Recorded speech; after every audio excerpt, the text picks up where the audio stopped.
Thank you so much. Good morning, everyone. So I'm going to be talking about my industry-sponsored thesis, which is about real-time oil condition monitoring.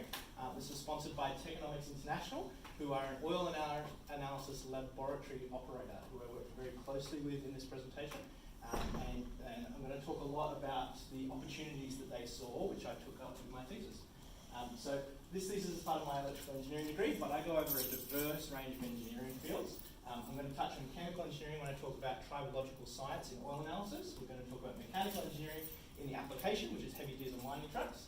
I did a lot on instrumentation because that's really where the research and expense was behind this project, but everything I built was an industrial computer system, and my favourite part was software engineering, which is the biggest thing I've learned from this project, and what I'll talk about at the end.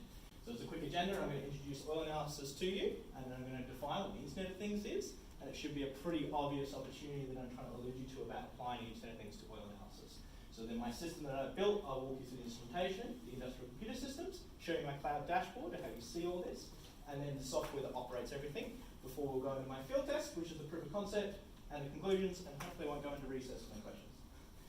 So for those of you who don't know what oil analysis is for predictive maintenance, they operate high-end laboratories, and these laboratories have really expensive equipment and are operated by chemical engineers.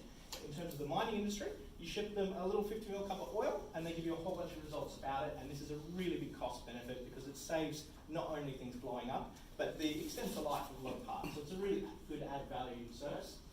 Here's a quick example of what a report looks like if you contract an oil analysis provider. And it's quite simple. So the top left, you've just got your little oil sample. This is 50 mils from your truck or whatever. But one truck has a whole bunch of compartments. So one truck normally has a good 10 different samples you'd send in if you want this value. And a real rudimentary type of outcome is like what the viscosity of the sample was. You know, is it you changing it early enough, or should you change it later? But this is quite arbitrary. It's a line. Did you change it early enough? Yes or no. There's no degree of this. And as you can see down here in the chart, because these samples are fortnightly, there's a big jump with what happened one week to what happened the next, and you probably could have missed the catastrophic failure, which happens in a few examples. And the biggest thing is this disclaimer down the bottom, which says we can only tell you about the sample you sent us. Whether that sample is wrong or contaminated is not our fault. And one of the jokes I like to tell people about my time working with Techonomics is about the time we got these samples, labeled 1 to 5. So it was a new technician, he got a list, he just did his job, put them in the post, sent those samples to us. But in the lab, when I get a jar that has number 1 on it, I've got no idea what that is. These jars have a comprehensive form you need to fill out to tell me what it was from, who even sent it to me, so I can call them and say I've got your sample. I had no idea who sent these samples in the first place, let alone what type of equipment it is, what part of the equipment it is, and all this other information. So this really highlights one of the flaws in oil analysis, which is human error. We're dealing with humans here, and not only that, but the technicians don't care about this. You know, this is for the person who owns the checkbook. And the other issue is latency. So it's all well and good that Australia Post give us 2-day turnaround time, but a truck takes 8 hours to serve. Before we've even called them to give them bad news, that truck's been out in the field for a good day or two. So that turnaround time is really where the value is being lost. Real estate is that these labs are very expensive to run. You know, the inductively coupled plasma instrument burns pure argon gas. So that's a hell of an operating expense, but worse, the siloed data. Because Techonomics owns 9 laboratories globally, and none of those laboratories talk to each other, learn from each other, and share their knowledge. So I'm just going to introduce to you a typical operational technology model so that you can get a feel for the Internet of Things. So on the left, you've got your sensors, which exist in real time. But in stage 2, when you move to the measurement device where that measurement gets saved, that's no longer real time. It might be being pedantic there. But this gets accentuated in stage 3 when you go through switches, through the network to a server, only in stage 4 for someone to first look at the number and actually learn something. So the whole part of the Internet of Things is you need to go what's called edge processing, which means that the very first device that sees it and saves it, does something with it and tells someone. And this is removing that latency. So the whole part of the Internet of Things is monitoring, maintaining, and monetizing any data you're collecting. And the business value propositions is the lowest possible latency, least silos, the most reducing the space to operate, rapid deployment time, and lower capex. So this is my project goals. These are the objectives I want to try and accomplish for Techonomics with an Internet of Things system. We sat down with the chemical engineers and I looked at their ASTM standards. So this is the current tests they use to pick up catastrophic failure. And these particular failures I left here are ones that could occur in minutes to hours, keeping in mind an oil sample really happens every fortnight. So I had to look at these and work out what instruments I could implement on the truck inside the oil line. And this is where a bulk of the research came from. So just to touch on a few of them, which I listed hundreds in my thesis. You've got wear metal particle counters. So this will count how much iron is in there, which is a direct result of wear. This is a viscometer, which would actually make sure your oil is viscous enough to stop that happening in the first place. And then the less practical ones are an XRF, so X-ray fluorescence measures bigger particles like silicon or coolant in the oil. And then over here we've got inductively coupled plasma spectrometers, which would just never make themselves out into the field. So from those ranges, I had to work out which ones actually can go out into the mining industry. And the winner for this study was a viscometer. Like I said, making sure your viscosity is healthy is just the first thing you can do to keep your operation. And this one was affordable. The ones I really wanted were well outside my budget, but they will be profitable if I can prove that this offers the Internet of Things value proposition. So the issue is that this sensor is not made to go inside diesel engines. It's made for the printing industry and it measures ink. So the pressure that it can take nominally was a bit questionable, but it was very hard to profile what the pressure inside a diesel engine is. So that was what my field test is about, and that's the conclusion I'll get to at the end. But to help mitigate this questionable pressure, we also implemented a pressure sensor, because I can host a large amount of instruments here where Techonomics normally take up to 20 different measurements of any one sample. So I wanted to really try and create a real-time parallel. And to get those instruments in the line, we took a leaf out of Motorsport. So Motorsport used these oil adapter plates to actually add on a second radiator to cool your oil quicker. And a lot of the workshops found it quite novel that I wasn't using it for cooling, but just to create a housing to put more instruments in. So this gives me what's called a representative sample. We want to make sure that what we're looking at in the oil is a clean flow, not just put into the sump where you can get dirty quite quickly. So to create some tests and try and develop an edge processing algorithm to implement the Internet of Things methodology, I created a model of an engine. So you can see I've just got a stirred heating plate on the left that then circulates oil through a gear pump over the sensor and back. It's a nice little loop. And here is the sexy rig that Graham Mauser built for me. We used this to profile a whole bunch of data, and I did tons of hours of testing on different viscosities to create an edge processing model. And you can see I've actually got a spout on the left to introduce disturbances in. So I can pop some coolant in the line, I can pop some other oils to make sure I can pick up those failures. This is the model I built as a result of that testing. This blue line here is an empirical model of my viscosity for a given temperature. And it represents what healthy is. And so the green lines is a 10% deviation away from that, and the yellow lines is a 30% deviation away from that, which is the point I mentioned earlier in terms of an arbitrary method of saying it's not good enough. And this little simulation shows that red dot bouncing around from the ranges, which is how I created a simple traffic light health system. So red is not so good, yellow is it could be better, and green is fine. So now that I've talked to you about the instruments, I want to talk about the industrial computer systems hardware that operates all this. Because of the instruments that were available, it was pretty forced to use RS-485, but that's the best because I want multiple instruments. The host computer will need to have the power to do such an edge processing that I mentioned, which is a bit above a normal microprocessor. And it needs to be flexible to actually get that data from the environment up into the cloud, because there's a lot of different ways to communicate over the internet, and I had to pick one of them. As well as a few other obvious criteria like powered on board and robust and affordable and so on. So the first ones I looked at was your standard industry computers. So you've got Siemens RuggedComp. This is very similar to the Siemens PLCs we use, except it's got an integrated cellular motor.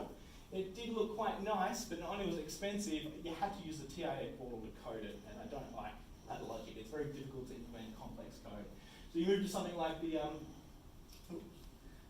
Arduino Mega, which has got a lot more scalability, a lot cheaper, but you would have to write all the software yourself. There's not very many people out there to help you with that one. And then there's other people like Poseidon. So this is an off-your-shelf remote monitoring system that exists out in the world. But if you want to use that, you have to only use their instruments, only use their software, and it was just too rigid and constrained and wouldn't apply to what Techonomics' businesses are. So the clear winner was a Raspberry Pi. These are the best little computer system. I would highly recommend anyone buy one just for fun.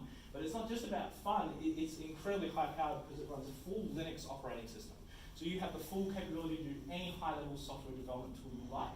But it's also got the same GPIO pins as an Arduino, so it does all that, and the USB drivers give you a really high-level serial functionality. So now I have to decide how I give the Raspberry Pi RS-485 hardware, and I really did like to go with Ethernet, but unfortunately you can't use both Ethernet for RS-485 and have an internet connection in the software. So I had to look at one of the shields, and these shields are actually ideal because they plug into the GPIO pins.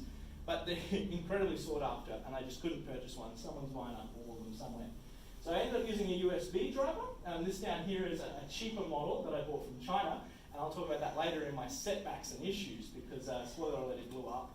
And so what I ended up using is a similar model, but from Altronics. It's a local part, so it's nice and easy to get replacements.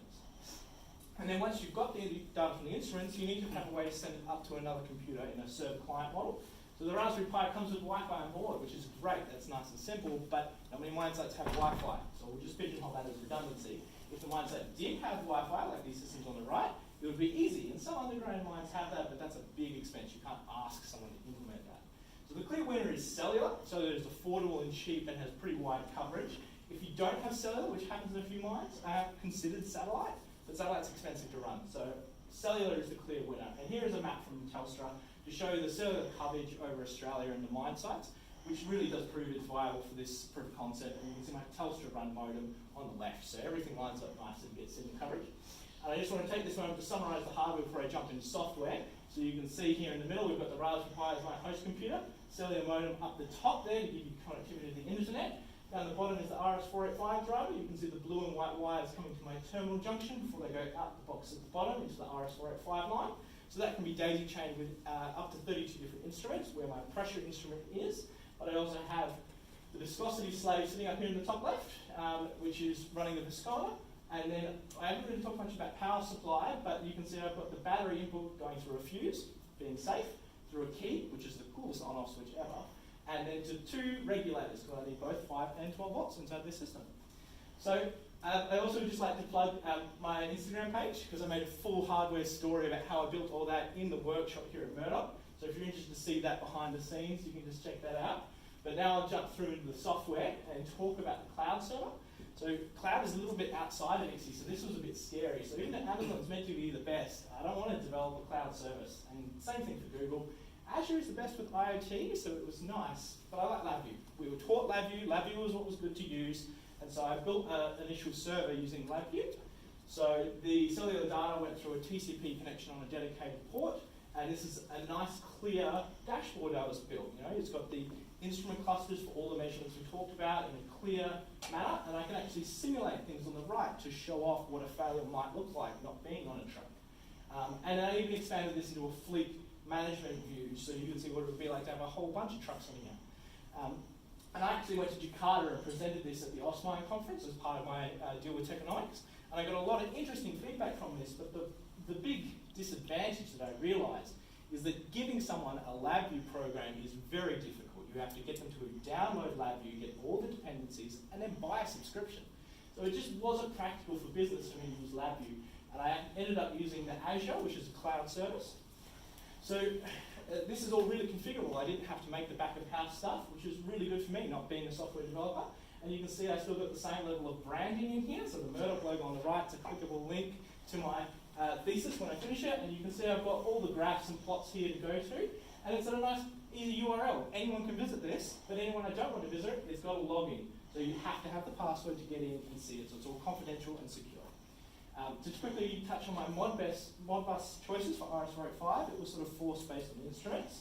But this is what I built from scratch in my own code. I was able to build the right packet structure down the bottom, which holds the Modbus, and use input registers and coils to store the data. So Python is just the best language, and in terms of what I've learned in this project, learning to develop in object-oriented is really high level. And then there's so many packages out there to help you implement this stuff. So Pandas is what I used to build the Modbus registers. PySerial drives the USB driver.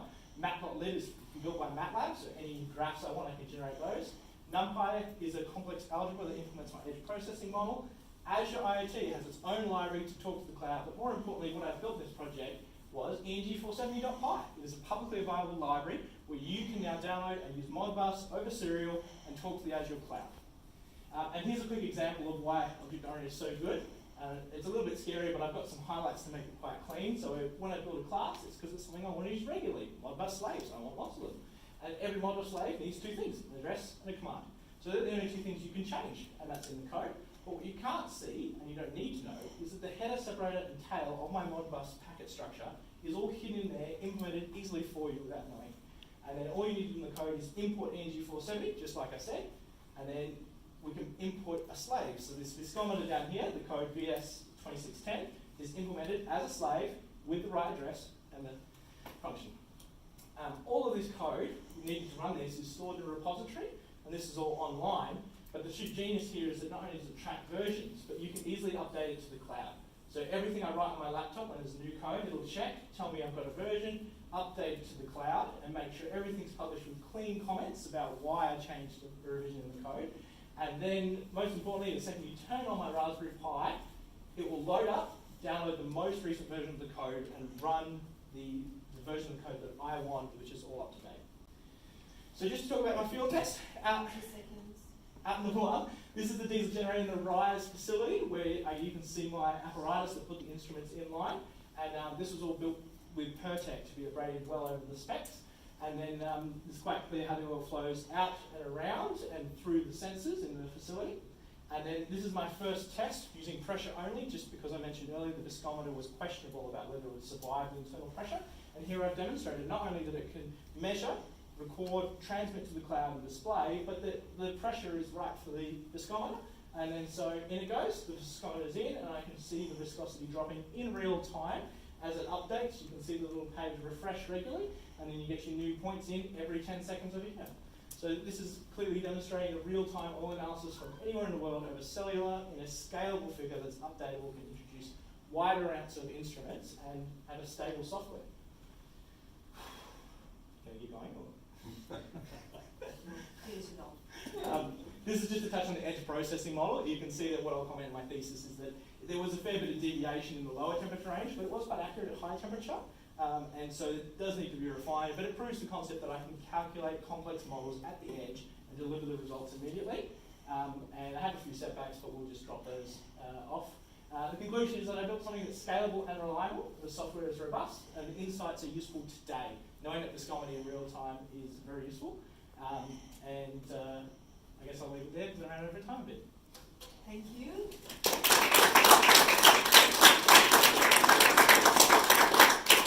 We have time for 2 quick questions. Mark? Martina, sorry. I would like to hear about the setbacks. Oh, thank you so much. So I did mention a few in there subtly, but one I want to talk about a lot is the bolt nightmare. So I'm not a mechanical engineer, obviously this is going to be electrical, but one of the things I had to do was make sure that the filter could screw onto the engine block. And this, if I broke that, it's a really hard thing to fix. And so when we went to screw the bolt on, it bit. It didn't want to go on, and no one wanted to put force into it. And I spent 3 days of double, triple, and quadruple checking that I did the right thing. And from the scratch, I chose the right bolt, and all it needed was the confidence to force it on there, and it went fine. There was nothing damaged, but I lost 3 days due to, I guess, doubt. And that was a big lesson in learning this, is that I was just too afraid of damaging something, but I was right the whole time. Mark? Yep. It looks like viscosity is your sort of main measure of the oil quality. Do you have a sense of whether that degrades over time? In other words, can you get the aging effects, or do you have to measure that in some other way? And alongside of that, are there any other variables that you can measure that might reverse back to things going fairly straight? Definitely. So if I had all the money in the world, there'd be 40 other instruments on this line, and the cross-correlation of those makes that easy. But obviously, you can never operate with that method. So the edge processing model that I mentioned before is based on what viscosity you would expect at a given temperature. And so if you experience a largely different viscosity at a specific temperature, that's how I profiled this degradation that we were talking about. And so my model was a bit off, admittedly, but you can see over here there's a very small gap between that yellow line and the red line. And so if the model was theoretically correct, you would infer that as degradation, and you would say, I'd estimated this rate of change that you'd need to drop the oil in about a week. But because we can also use pressure, we've got at least the 3 measurements of temperature, pressure, and viscosity. In the longer presentation, I had a 3-dimensional graph that showed you how those would change and how you can infer not only a viscosity at a given temperature, but for a given pressure. And so That's a short answer to your question, but there's a longer answer. If you had something like wear metal count in conjunction with viscosity, you'd notice that as viscosity drops first, wear metal spikes, and so that sort of would give you another layer of information. I'm sure there are more questions, but you can ask them from Brice during coffee break. I think everybody needs coffee by